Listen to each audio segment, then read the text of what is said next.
और अगर तुम्हें शैतान की जानिब से कोई वसवसा पैदा हो तो अल्लाह की पनाह मांग लिया करो। बेशक वो सुनता है, जानता है। और रात और दिन और सूरज और चांद उसकी निशानियों में से हैं। तुम लोग न तो सूरज को सजदा करो और न चांद को, बल्कि अल्लाह ही को सजदा करो जिसने इन चीजों को पैदा किया है, अगर तुमको उसकी इबादत मंजूर है।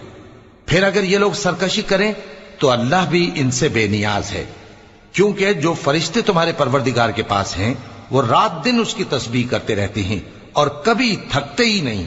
और ए बंदे, ये उसी की कुदरत के नमूने हैं कि तू जमीन को दबी हुई यानी खुश्क देखता है, फिर जब हम उस पर पानी बरसा देते हैं तो वो शादाब हो जाती और फूलने लगती है।